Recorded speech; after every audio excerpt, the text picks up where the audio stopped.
All right, so we're now recording. And we'll share the recording of the call and some other follow-up stuff next week in an email and also on the Food Systems Leadership Network platform, so you can have access to this later. So as I said, my name is Ellie Baumstein, and I help support the Wallace Center's Food Systems Leadership Network.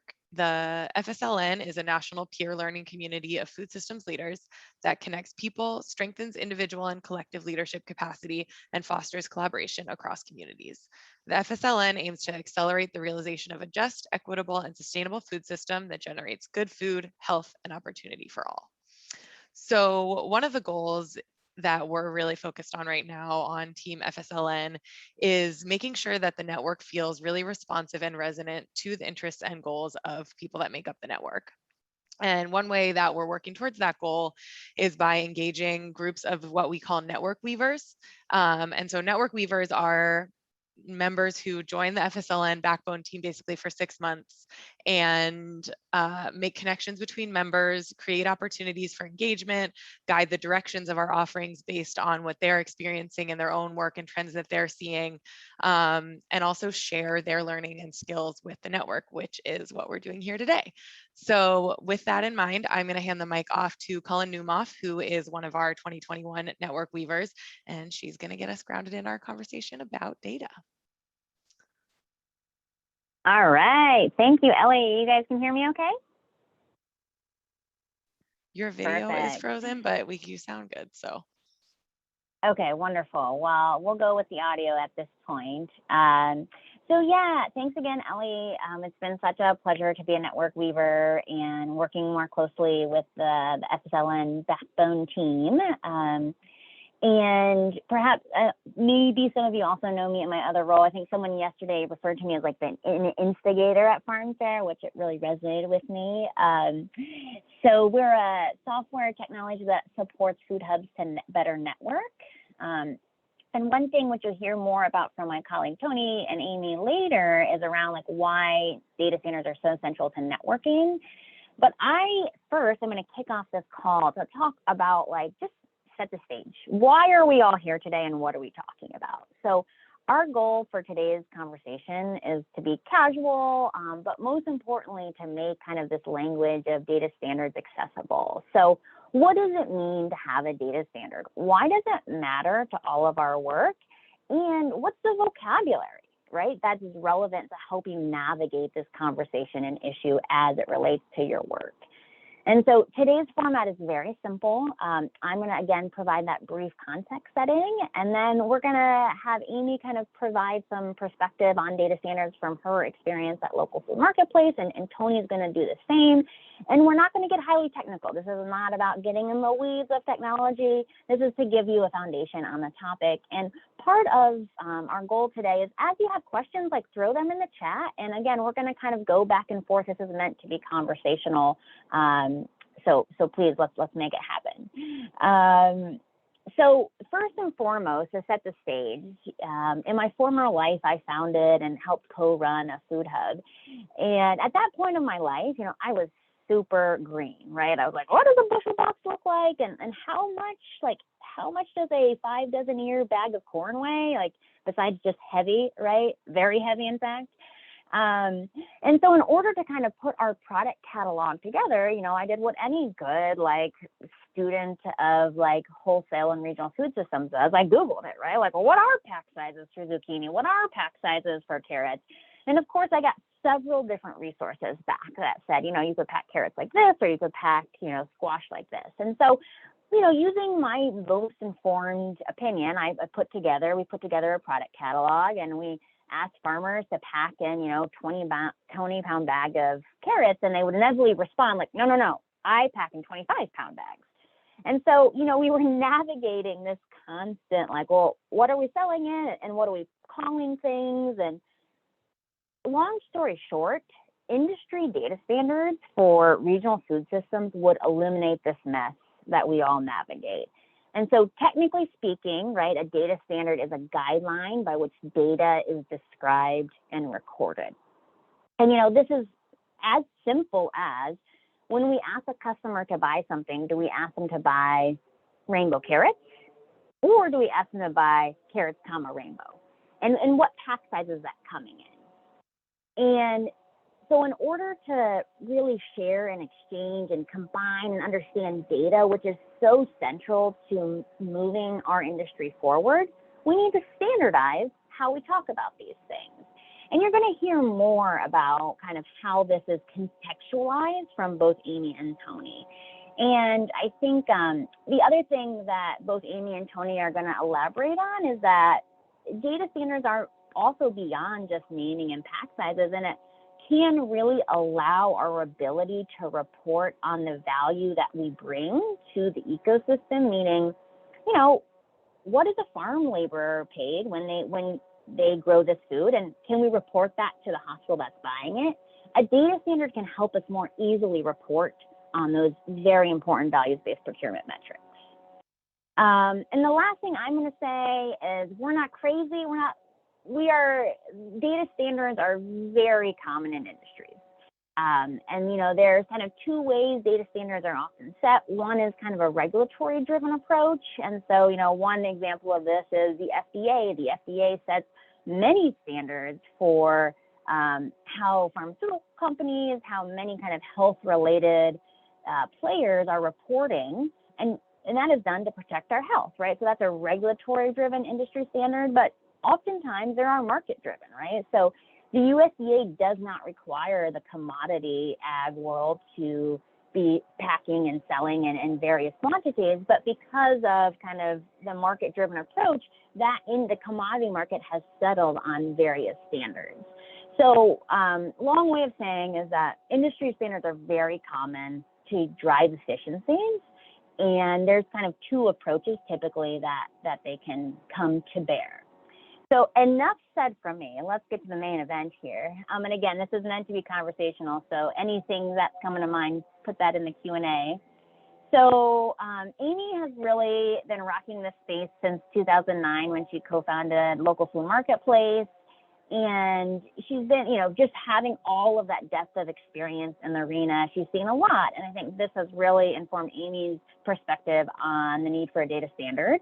So I'm excited to hear from Amy. And then, of course, Tony is the head of product at Farm Fair.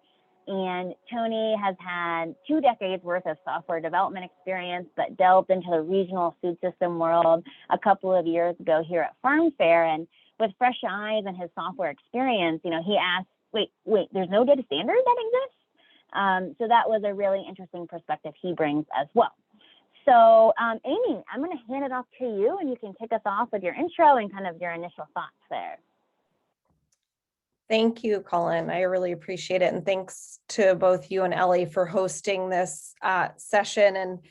And so a month or so ago, when you asked if I wanted to be on this session, I thought, well, how many people are actually going to be interested in this topic? And I was like so excited to see so many folks coming. So anyway, it's great to have everyone here and interested in what I think, you know, at its like name doesn't sound that exciting, but I think it holds a lot of promise for all of the work that we all collectively try to accomplish in making local and regional food systems prosper. So I'm Amy. I'm the CEO and co-founder of Local Food Marketplace, and I see lots of familiar names and faces here, but yeah, we've been around since 2009, and we work with about 350 food hubs and 11 or 12,000 farms in the US and Canada. And before LFM, which is kind of hard for me to remember since we've been doing this now for a dozen years, but I worked in the steel industry.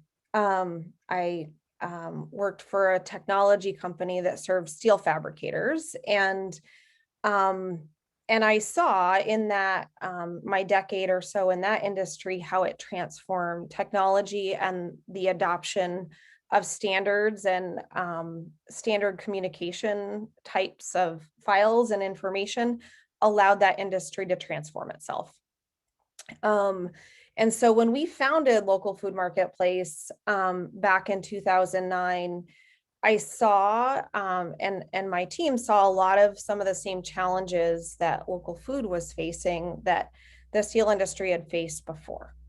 I know it's kind of a weird parallel, but it's there, I promise. um, anyway, that adoption, at the time, the steel industry was suffering. I mean, you might have heard lots of stories where it still has some challenges, but in the construction world, it was losing market share readily to other types of building materials. And the adoption of technology allowed it to sort of leapfrog some of those other products. And we've, since the very beginning with our company, our mission has been around how do we help grow the local food system so that it's competitive in our global food system. And of course, a lot of that has to do with how do we scale this industry. And I think, we've done a lot of reflecting. I think the pandemic has allowed a lot of that to happen. The 2010s in our sort of view were about digitizing local food in a lot of different ways, creating solutions that made people's sort of within their organizations work more efficient. And I think our industry is now really ready to take some of those next steps to connect the local food system so that we can take it another level and grow it and enable farms and all the entities that are making local food happen, allow it to scale. Because I think probably without exception, that's what we're all trying to do here on this call. And that's what we've, really transitioned a lot of our internal development resources and our sort of development pipeline around how do we make that happen? How do we enable the food system to grow by helping it become more connected? And I was really excited, that Colin and Tony were going to be on this, that are leading this call because, this is just one example of, of ways it can be connected. But, that's really our perspective is wanting to see local food grow and really seeing the need for it to become more connected, both from sort of a nomenclature standpoint, which is like pack sizes, product naming, as Colin mentioned, but also in the data that is shared about the products that are being sold. And so obviously there's a lot more that goes into it and lots of technical details that really is probably beyond the scope of what we're trying to accomplish today. But really excited to see so many people here interested in this topic and excited to see what the next steps are. So. Awesome. Thank you, Amy, so much. And Tony and I had the privilege of digging a little bit more into that steel industry example that Amy brought up. And it is super relevant to saying that if we want to grow collectively, we need to decide on some specific things that we can build the foundation of our industry on. And I think data standards are a part of that. So before we dig in any further there, Tony, I'm going to turn it over to you to do an intro and kind of your initial perspective on why data standards are critical. All right. Can you hear me? We good? Okay. Yeah, so I'm Tony Coble. I'm the head of product here at Farm Fair. One of our core competencies, our areas of focus here at Farm Fair is helping food hubs collaborate and network. And in that space, it's really made quite apparent how much we need data standardization to make all this work.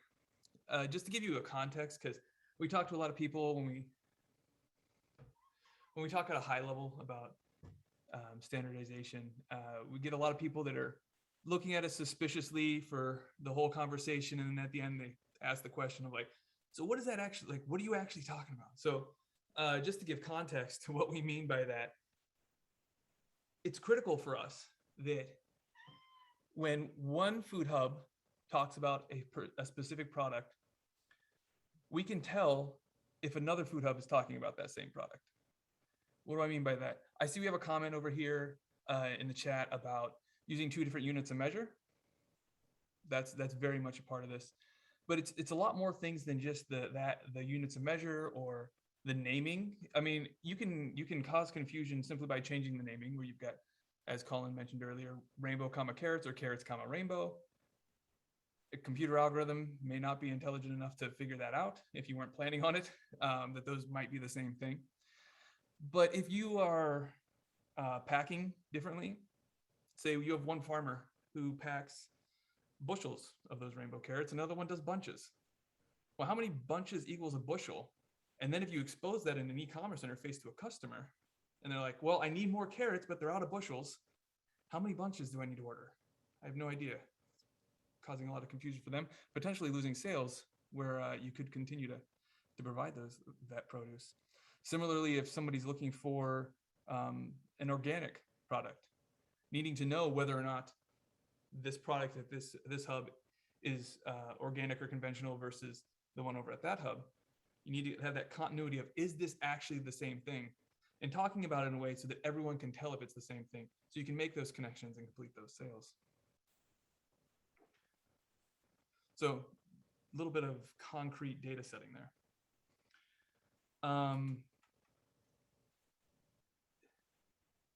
Like I said, this is critical for networking. I'm expecting a lot of folks here have seen this happen at the small scale. If you work with any sort of farmers, just seeing from farm to farm that you work with. But now imagining the complexity and the headache that has caused locally at one food hub, and multiply it by all of the collaborators in a network. So you've got 5 to 7 other food hubs who have just as much mess, just as much confusion multiplied by each other. There's some other folks that have noticed these issues as well. I'm just throwing out the Data Food Consortium is also starting to work on this problem, taking a little bit different approach, but trying to solve the problem of, are we all talking about the same things? I'm just going to throw this out there preemptively. I've heard people, when we have these discussions, heard people say, well, doesn't the USDA market news services have this and provide this information? And the answer is not really. For commodities, the industry standardized itself, and you'll see pretty standardized reporting from them. But when it comes to specialty crop, it's really very lackluster, and we've spoken with the marketing team there, and their data source for what they do report in specialty crop is they check local grocery flyers in a few places in the country. That's it was a little bit astonishing to find out from them. I'm guessing it's where the folks on that team live, but it's not comprehensive, and you have all sorts of these like identification mismatches where, is it even talking about the same produce?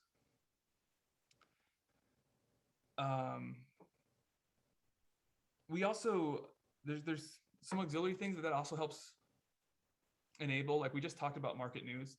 So getting reporting on what the market actually looks like. Can you tell what the demand is for carrots in a region if your carrots aren't all matching up in the same bucket?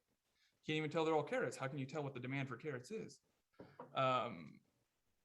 Similarly, our platform recently implemented like the farm to institution metrics to allow the impact reporting about how much local food is actually getting to these large institutions that they're serving. Very similarly, if you can't identify, is this the same product, or what are we talking about here?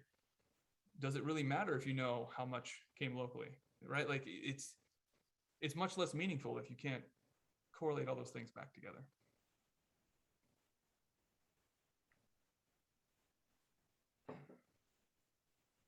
With that, I'm going to pause for any questions or turn it back to Colin here.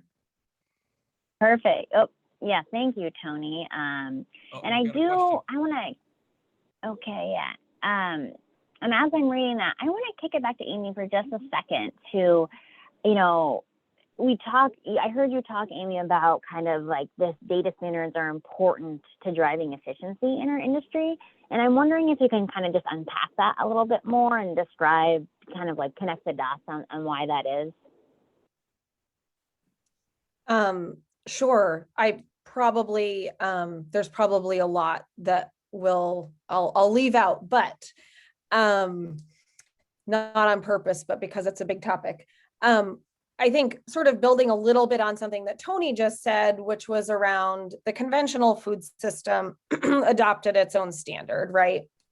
But we all know the conventional food system is a lot, in a lot of ways simpler. It has a lot less variability. It has, there's just a lot less, varieties of different products available.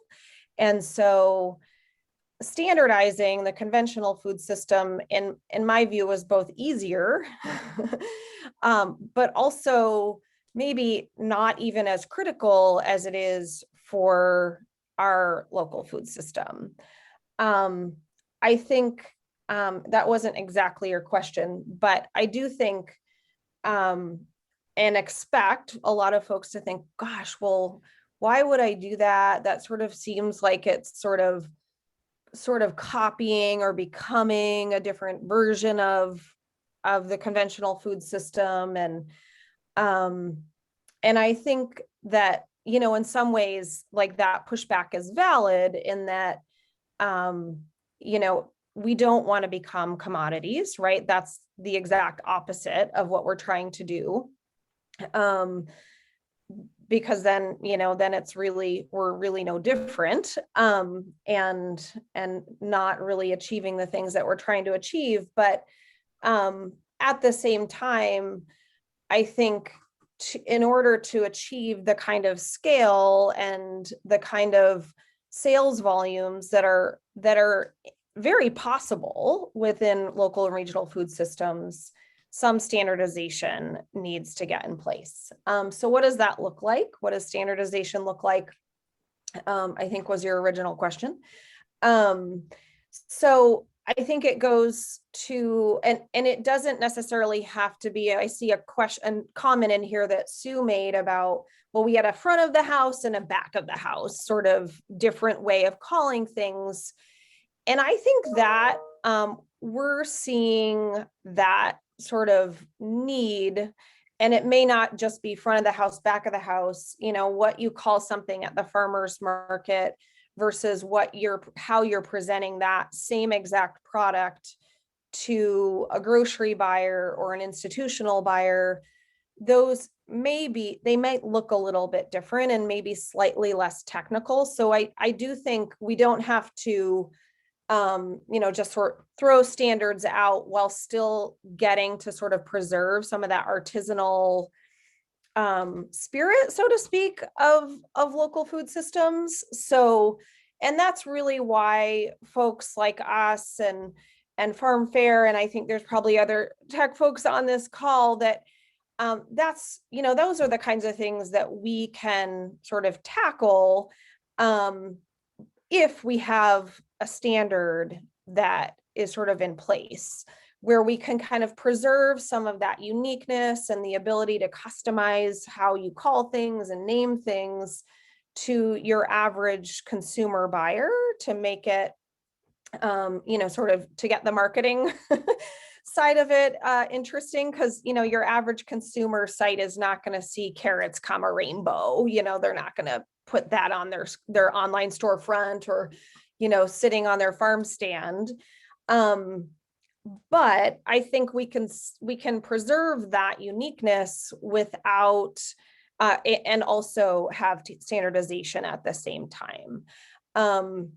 If we have, sort of a baseline agreement around, some product naming, as well as, how things can be sold, and they can be, I think it's a legitimate thing also for products to be sold in different ways. But how do we kind of translate that back to a common base unit? If we're talking specifically about units, and that's the terminology that we tend to use in our platform, we're also seeing this particular situation come up more, and I think COVID has really accelerated it to a great degree, where a lot of farms are in 3, 4, 5 different online stores, and so they're listing their product in all these different stores,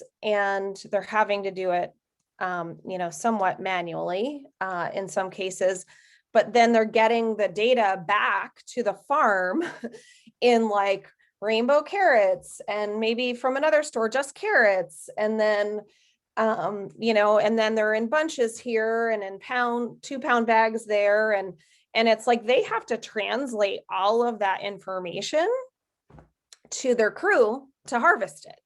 And so it's like, without the standards and without, some tools available to them, they're facing kind of a spreadsheet mess, which, as we all know, is maybe not the most ideal job of a farm. They generally are choosing not to do stuff on computers if they've chosen to be a farm.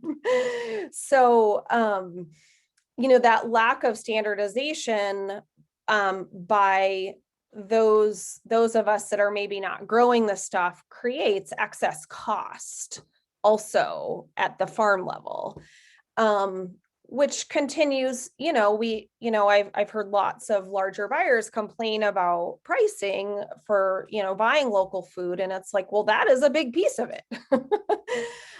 You want this artisanal stuff, but at the end of the day, we all, have to make it a little easier on the folks growing the food. So they're getting the information back from these various sources in a way that's consumable by them without a lot of extra work, and yet sort of preserves that artisanal and meaningful way the product has been grown and produced. So I don't know, that was probably too much, but and maybe I didn't answer all your questions.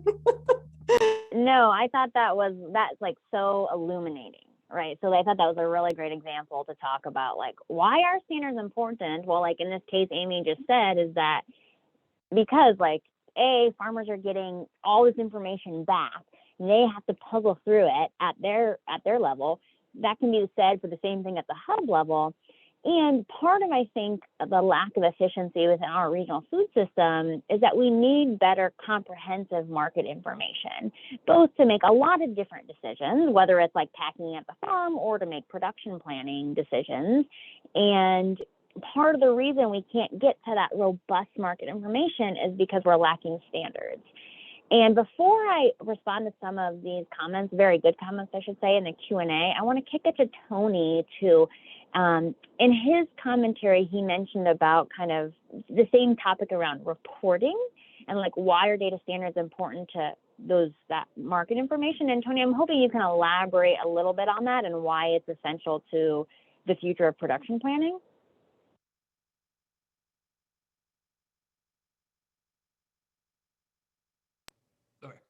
Yeah, so very similar to the reporting aspect, knowing what's going on out there in the market, that's a critical piece of any sort of planning that you need to do, right? You've got to know some rough idea of what your market demand is so that you're not planting 5 times as much as something as you could possibly ever sell.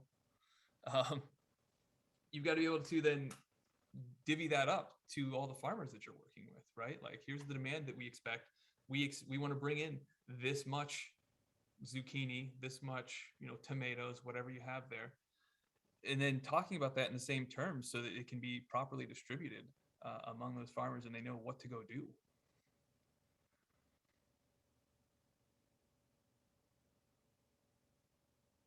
And I think to your prior point, if you're naming things in 10 different ways, you're having to go in there and aggregate all that data before you can actually report on a comprehensive scale.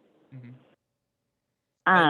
So go ahead, Tony. If I can, it's not, it's beyond the naming as well, right?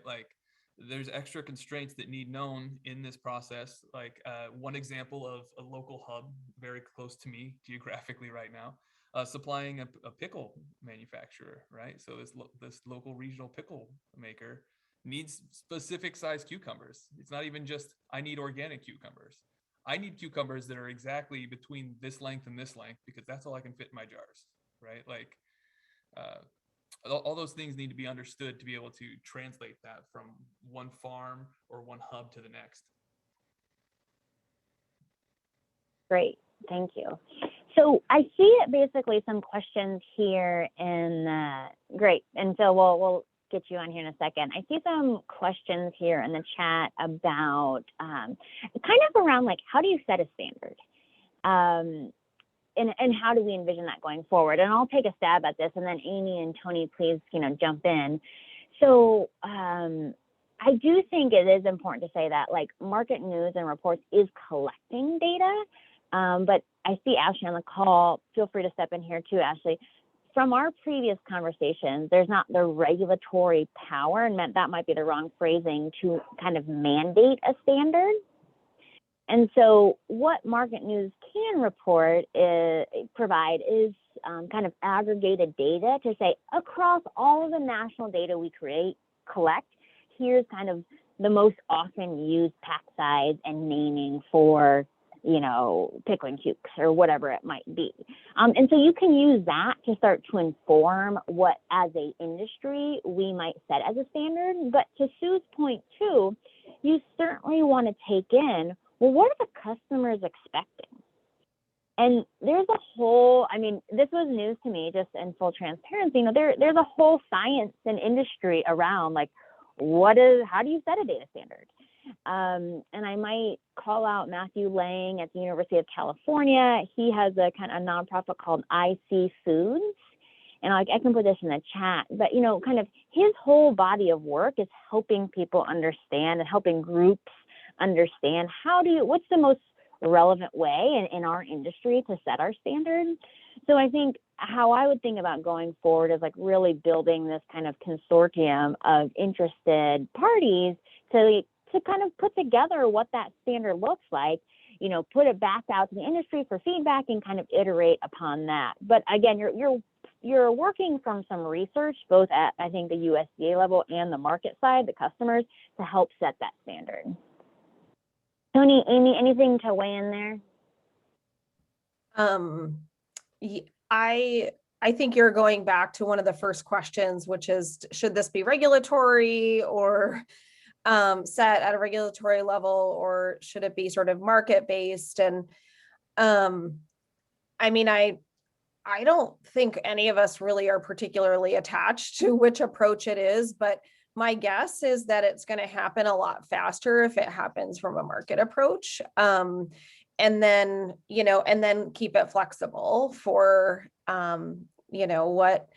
what information and what new things come about that need to expand the standard. But we're really excited to work with, some of the other tech companies in our space on this particular topic, because I think it could help our whole industry in a really, a very profound way, and really increase opportunities for folks. So yeah, I would say I agree with what Amy said, but to add to it, I think that standards really need to focus on how we talk about the products and not necessarily define the absolute values. What do I mean by that is, let's talk about how how much of this product we have in the same unit.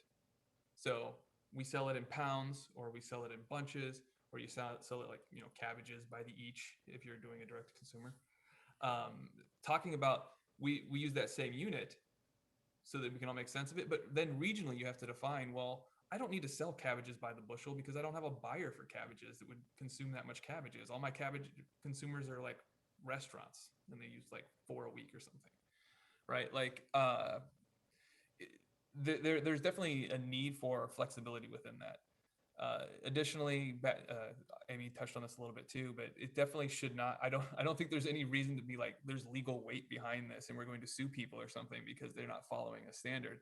Really, there shouldn't need to be such a stick for a standard, because the standard will enable you to have much more efficiency. And maybe I should step back a little bit and just talk about what we see with farm fare. But in our trials, we got a 60% increase in sales for everyone that participated in a network. So to be able to enable that extra 60% sales to your food hub, we would need to be able to talk about those products in the same way, right? So I think that there's nothing but carrots. I just keep using those examples here. Nothing but carrots in this process. Good one, Tony. I like it. I'm going to kick it over to Phil just to kind of ask your questions. Yeah, sorry, I was trying to think of how to type it out, and I was like, I don't know how I'm going to be able to do this. But so Amy, you said that your background's in steel. My background's in medical device manufacturing, and so I remember having to compile certificates of conformance for some of the devices that we produced to make sure that all the steel that went into them, was all manufactured and produced to certain ASTM standards, I think. And so taking that, and then also Tony, you were talking about how standards are essential for networking, right? It's what enables us to work together and communicate to each other with different parts of the value chain, and so I'm wondering if in other industries there are specific bodies that manage those standards, like ASTM or ANSI or ISO and different things like that. Would the same thing potentially apply to the local food systems world, where here is this body of some sort that is designating these standards, and the standards can be voluntary, but here's what we're saying is the standard for our industry? Is that something that could potentially happen? Yeah, I come from technology, right? And as I was telling Colin the other day, everything in information technology is standards, because it's all just data. There's no concrete, like I'm not handing you an apple. It's like, here's the shape of this data that I want to talk to you about, right? And we have all sorts of those bodies. IEEE, there's ICANN for like what URLs look like on the internet. Like there's dozens and dozens of these bodies. But today we don't really have that for the food system. I don't know if should I kick it to Colin? Do you want to talk about what the call to action at the end of the call is?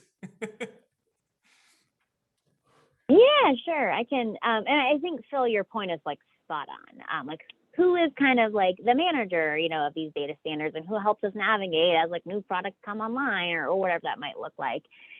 And I think a couple things come to mind. Like certainly we want like WALS to be involved in that. We also, so at the end of the call, part of what we're trying to do here is also kind of develop a consortium of interested parties to say, how do we move this forward, and where does this body of like management live? Like, hey, Wallace, do we talk to Wallace about it? Do we like start a new kind of a trade association that manages the data standards? So at the end of the call, we are going to kind of put out a survey link that says like, hey, if you're interested in kind of being involved in this, like, please give us your info.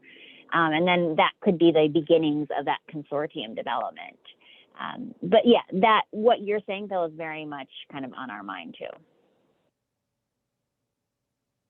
And I saw Hunter had a good question around what's happening in the regional level about this. And, I'm kind of stumbling here because there are a lot of regions wondering about this same topic. We've been involved in the New York region who's saying like, hey, should we, again, particularly from like a networking lens, should we have all of our food hubs call everything the same thing? I think the struggle I have there is we don't want a patchwork of data standards to develop. We want kind of this collaborative industry standard to develop. So I think that's something that when, I've heard of different regions trying to do this. I haven't heard of one that's adopted one, that it does feel maybe more strategic from an industry perspective to collectively decide on something at a more national level. Yes, and I see Hunter calling out here, National Farm Institutions, and yes, I think Hannah's on the call. She can know, Hannah, if you want to kind of, it's very, very much a related topic. And I'm seeing a lot of, Hannah, do you want to jump in here? Sure. Yeah, so we're the National Farm to Institution. Can you hear me okay? I was experimenting with the height of my computer, which is why when I took my video off, you could only see the top of my face. The National Farm to Institution Metrics Collaborative has spent the last 2 years or so coming up with a suite of shared agreed upon metrics for institutions to track in order to evaluate impact. And this is really like a pilot suite. So we're kind of looking at breaking down the local, non-local piece with like full acknowledgement that local is not the only value that we want to encourage folks to track. But I can put a link in. Actually, I think Hunter did this already. Thank you for putting a link to the website. But we've created a bunch of resources and we pulled together a steering committee of national kind of standard setting bodies to agree on sharing these metrics and encouraging their networks to use them. So we're sort of following a network of networks model, and we're in piloting phase right now. And it's been pretty awesome. People seem really excited about like, this is the lift, right? It's like coming up with the metrics is like and like getting a group of people to agree on it is like the first big hurdle. And now that they're out there, people seem really excited to use them and are also really excited about additional tools that will support tracking. And I think the only other thing I'll say is that like getting the whole supply chain on board with these metrics is really important. So we spend a lot of time focused on the institutions, the buyers themselves, but they have to dig around for all the data. And that means like a lot of additional research and a lot of outreach to distributors. And so getting farmers familiar with these metrics and producers and distributors and food hubs so that the information is just passed through the supply chain is sort of a next big step. I'm happy. Is there anything else you want me to mention, Colin? No, that was great. That was great. And I think there, like Hannah and the Farm to Institutions Metrics Collaborative work is awesome and critical, and check it out if you haven't. And I think that work would be further enhanced if there was a data standard. So, if there was a way you're reporting or collecting information, right, which is a standard, then it's easier to report out on information. And I see a lot of comments too in the chat around, and kind of heard a little bit of this from Hannah too, around like, well, in terms of setting a standard, how do we interact with the farmer? And like that also includes like, a farmer is not necessarily like weighing every bunch of collard greens or something to that effect. And I think that's part of the whole, like putting that body of like information and informed research to help set the standard. And not to say that like every bunch of collard green is always going to be the exact weight, but at least then you're kind of talking about a common language. All of this is really about a common language, which not only enhances our ability to kind of share market information, but it certainly also allows the tools that farmers are using, that food hubs are using, that any type of other supply chain partner, even logistics partner, to more easily, translate the data. And an example of that is like right now, if you're using kind of several different softwares, there's a lot of like clunkiness and like importing and exporting data. And so part of this can help. There can be a streamlined process when we begin to set standards and we're all talking in a common language. Tony, Amy, what am I missing here? What other kind of examples come to your mind to help illuminate this topic?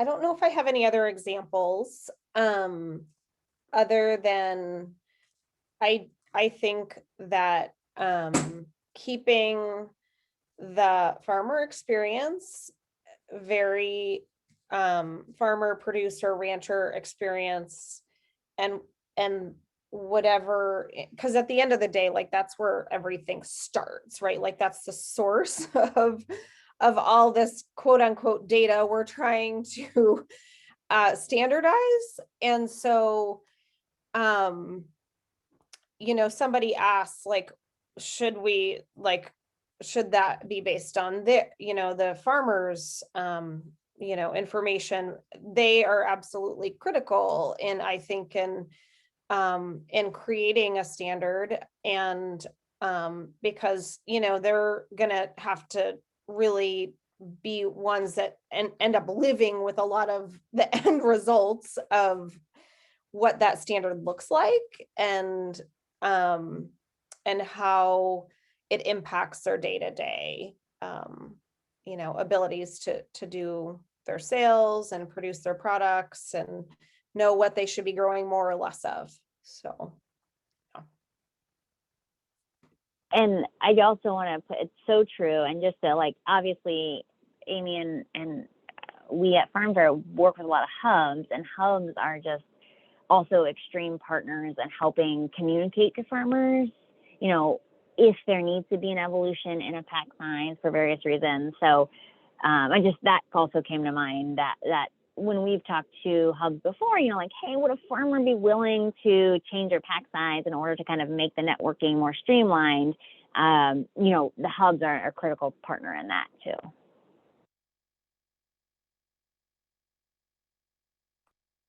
Other questions, comments? Just thinking about from a farmer perspective too, a standardization in a region, like, I'm not saying that every state in the country should sell carrots in the same unit, right? Shouldn't all be the same size box. But if your region is all selling carrots in a certain size, like, or 2 or 3 size boxes, depending on a couple of use cases there, then you can start also pooling and sharing the acquisition of packing materials and getting better deals there with volume discounts and things too.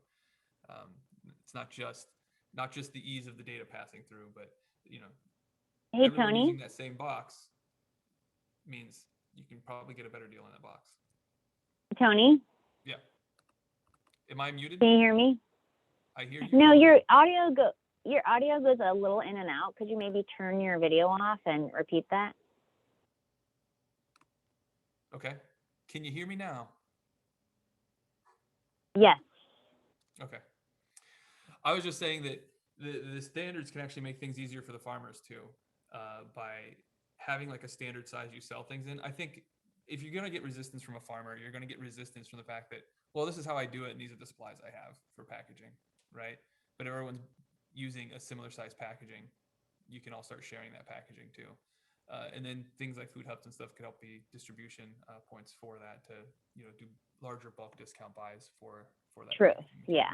So again, trying to provide efficiency through streamlining, so there's no guessing game, or you're not trying to pack differently for different market channels at that farm level. That makes good sense. Any other questions from the audience? And or like, love to hear, if anyone's willing even to throw it in the chat, you know, like how you guys are feeling of, if there's energy around, like it makes sense that there needs to be a data standard within regional food systems, or just curious on any feedback there might be. Feel free to jump in audio or throw in the chat there.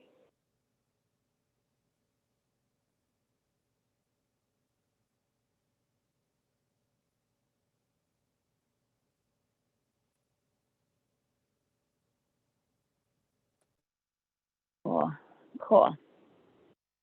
And as those comments are coming in, I will throw the evaluation survey in, to, you know, please it's a short survey that says like, hey, was this helpful to you? And then the very last question says, are you interested in talking about this more? Because if you are, like, let's do some mind share on the topic.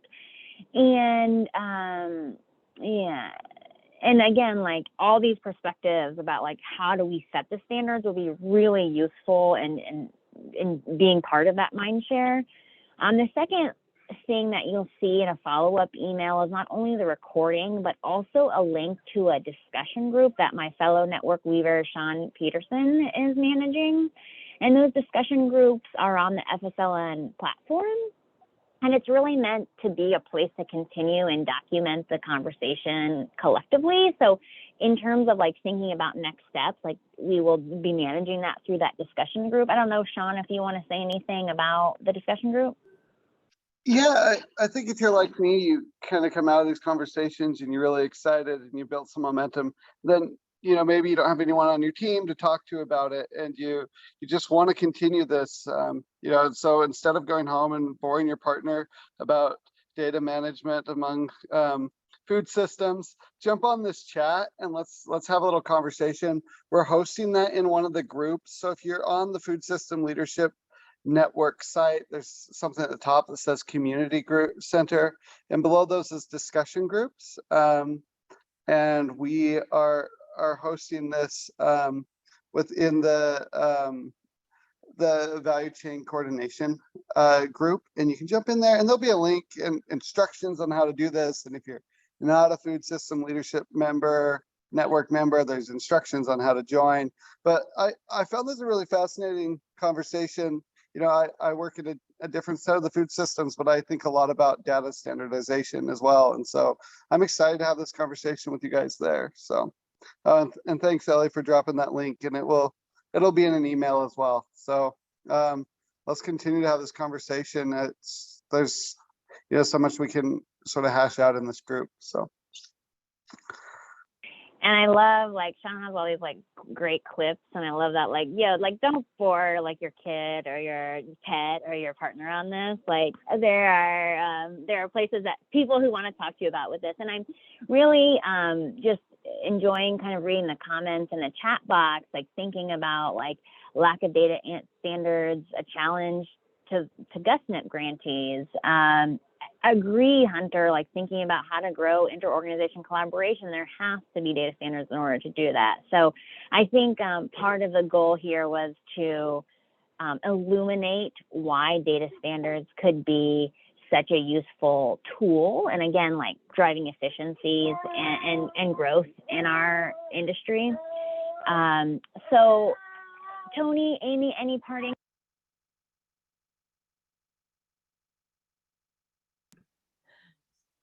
Oh, we have a baby in the mix. Sorry, he was like, I need some mom time for a second. Yeah, totally. Can relate. No, I think I don't really have any other big ideas to share. I mean, we're really really focused on bringing this all the way down to the producer level, and then how that sort of goes out to the rest of the market. So I do think, and I've seen this repeated a few times in the chat, about the importance of engaging directly with producers and food hubs, which I think there's probably some food hubs here in the mix already, which is great, at various scales, ideally, because people are going to have different appetites for the degree of standardization that they're willing to adopt across all the different ways they sell things. So I think keeping it flexible is important, which creates a technology challenge, but I think those things are all doable and achievable. And yeah, anyway, let's keep the local and local, right? Local food. So yeah. Absolutely. And yes, completely underscore that comment, Amy, around like engaging the farmer and thinking about all scales and how do we all wrap that up into a standard that works for everyone. Tony, anything from you?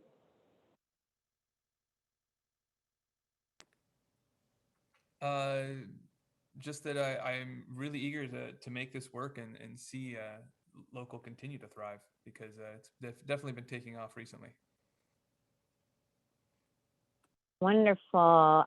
Well, we're really grateful to everyone for coming today and looking forward to continuing the conversation either on a different type of group setting. Again, please fill that evaluation link out and put your email if you're interested, or please be participating in that discussion group. Clearly, Greer is interested in that. Ellie, thank you to the Fsln for hosting this. Any final comments from you? No, just thank you, Cullen and Amy and Tony, for, sparking this conversation, which opened up a new, area of inquiry for me. And as Cullen said, we'll share the recording of this call and some of those links for opportunities to follow up probably early next week. And I think that's it. So everyone take care. Thanks so much. And we'll see y'all soon. Bye, Greer.